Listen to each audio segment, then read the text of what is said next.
spoke from the stage was all the way back at Ignite Idol talking to you guys. Then we've been to Kids Paradise hanging out, which I enjoyed. And I loved, if you missed it, you missed out big time. We went to Adrenaline last week, mostly with the leadership team, so the guys with grey shirts and red t-shirts, grey jumpers, red t-shirts. And there's a guy there called Reggie Dabbs who was speaking, and he's well worth, I guess, looking up on YouTube or Googling, see if you can find some of his messages. But he was hilariously funny and just really powerful in the way he delivered God's message to everyone there.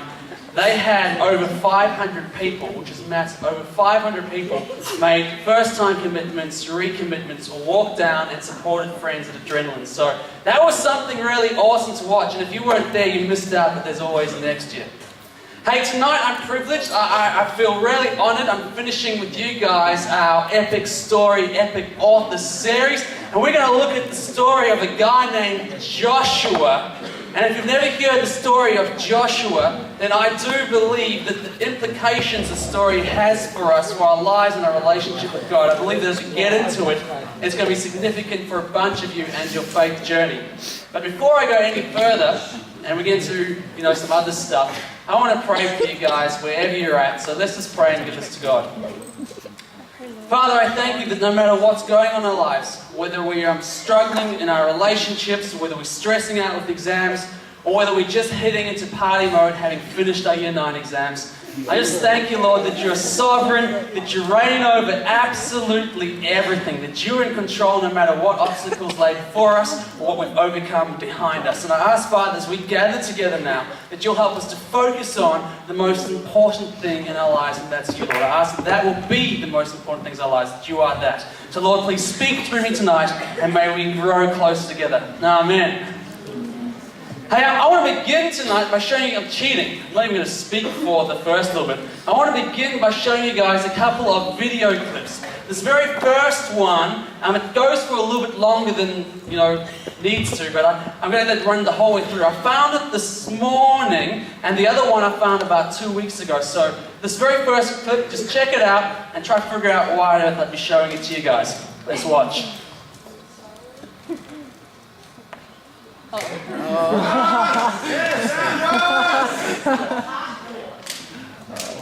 there any sound?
what becomes rarely apparent is that somewhere in this person's life, whether they were born without the use of the legs, or whether they had some freakish accident, somewhere along the lines, they were reduced to always being in a wheelchair.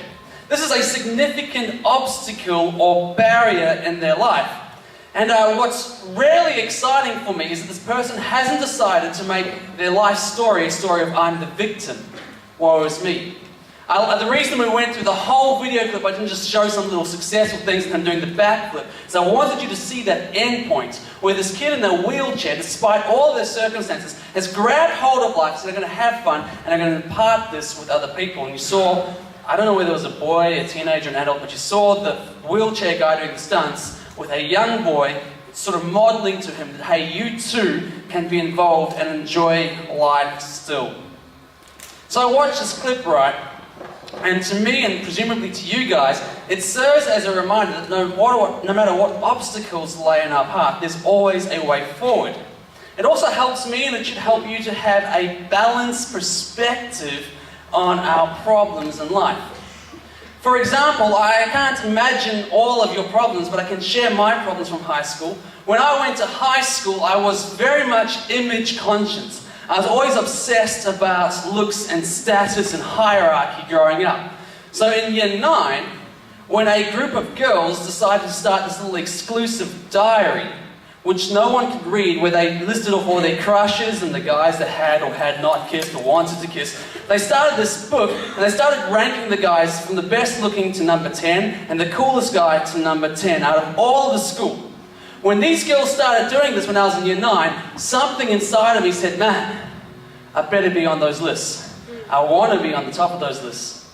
A group of guys and myself, we used to always try to steal the book of the girls, and it's a bit weird actually, like, they're only girls, but they somehow managed to keep it away from us for months on end. There was a number of classes where the teachers would confiscate it, sometimes just for the session and the teacher would give it back. Other times the teachers kept it for a whole week, and you just know they knew all of the gossip because they must have read that book, and then at the end of the week the teachers would return it and then they'd look at you differently and be like, what do you know about me? This is awkward. But for ages these girls, they had this book and they rated all the guys and had all their little love affairs in there, and they didn't tell us and they wouldn't show us what was going on. And then one day they're just like, yep, you guys can look at it. And I was so excited when they let us do that. And I remember sitting down with a group of guys and I'm opening the book and they're reading all the gossip, and there was only one thing I cared about. Was I good looking? Was I good looking? And I remember flicking through the book and I was just vindicated when we got to the back. And each week they'll do a list of who's hot and who's not.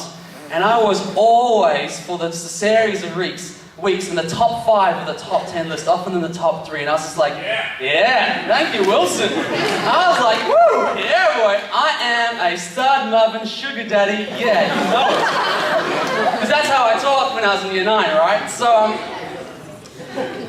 you can imagine my dismay when one day I was sitting in my maths class, and I was sitting next to one of my really good friends, a guy named Simon. And I don't know if this is exactly how the conversation went, but it was something like this. He turns to me, he's like, dude, what's wrong with your face? I was like, yeah, whatever, man, you're just jealous of my good looks. He's like, no, man, seriously, your face is all munted. And I was just like, just radiating my beauty. And I don't know why that gestures, but anyway, he's like, no, seriously, like, you got all these marks. I was like, come on, man, there's no point putting me down. You know I'm a stud muffin. And this conversation went backwards and forwards, and true story, after a while, I got a little bit self-conscious, and I reached up and I touched my, wasn't facial hair, I touched my face, and it felt different.